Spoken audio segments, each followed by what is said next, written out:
And you guys can see it? Yep. Yeah. All right. Take it away. Okay, hi, I'm Kristin. Today I nominated CMC, Foundation for Change. Next slide.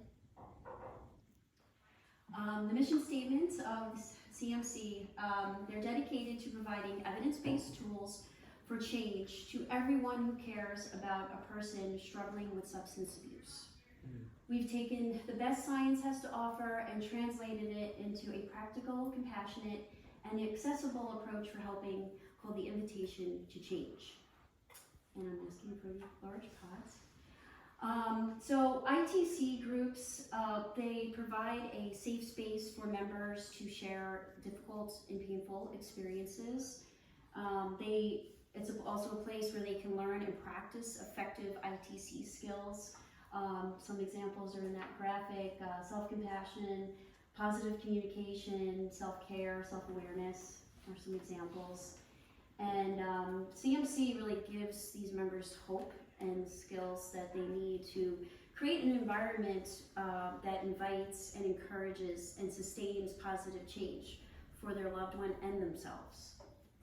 And the ITC groups help family, friends, treatment providers, community leaders, and really anyone in a helping role. Next. Their overall revenue is approximately $500,000 per year, and their expenses are around $530,000. They actually were going to have their very first fundraiser right in April of 2020. So that never came to fruition, and they've been pretty much just relying on individual donors up until this point. Next slide. They have multiple projects and programs going, and so the money would be spent within 1 quarter easily.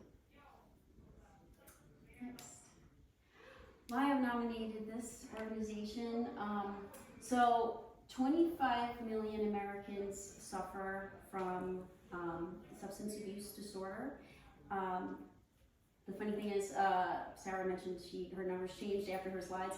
I found out, I was waiting for clarification because I was like, wait, is that a pre-pandemic number or a post-pandemic number? That's a pre-pandemic number.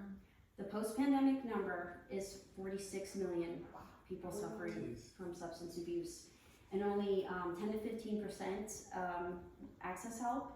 And the people and those who do access help are often met with stigma and shame and misunderstanding. And while that's a large number, or rather the 46 million, that doesn't include, and again, the 60 million is a pre-pandemic number, so now we're talking over 100 million family members nationwide who are affected by the consequences of their loved one who's struggling. And only about 2% of families who need help actually receive it.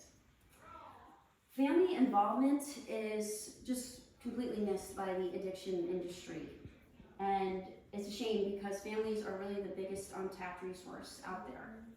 And family members, they want their loved one to be healthy and to be safe, and they want them to get help, but they just lack the skills to cope with this problem. One thing that I love about this organization is that their whole approach is science and kindness. And you can see at the top, what supportive science and kindness looks like. And that's basically the opposite of the very old way of thinking that punitive, tough love, and we gotta let them hit rock bottom, system, which just, what the punitive, method, what it really causes, and it's illustrated by the bottom images, is separation, which is absolutely devastating, and it's deadly as well. So the picture at top, the woman in the red shirt, is actually my new friend, Heather. She's an ITC facilitator, so I've gotten to know her because of this project. And I have a great quote from here that I wrote down. I wanted to make sure I captured it. So she lost her daughter, unfortunately, But she found CMC about a year before her daughter passed away. And she recently said to me, I feel like I owe CMC the repaired relationship and good memories that I have of my daughter. I can't imagine what I would be going through after losing her if I hadn't found their work and changed how I supported her. And on a personal note, an organization like this is important to me because back in 2018 and 19, I was struggling with alcohol myself, and my drinking got pretty extreme, and my life was falling apart, and my husband felt very helpless, and he just, he was trying everything he could to help me, but he didn't know where to turn, and he felt very alone.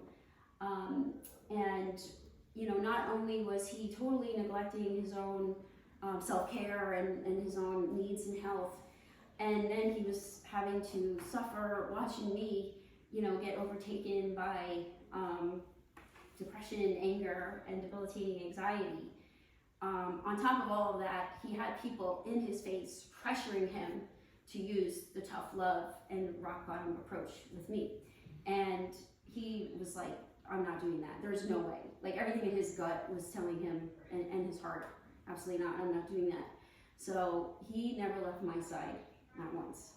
And, ultimately, I can say I'm the one who got myself better, but I don't know how long it would have taken me to get there. I cannot say how long it would have taken me to get there without his, unwavering love, support, and kindness.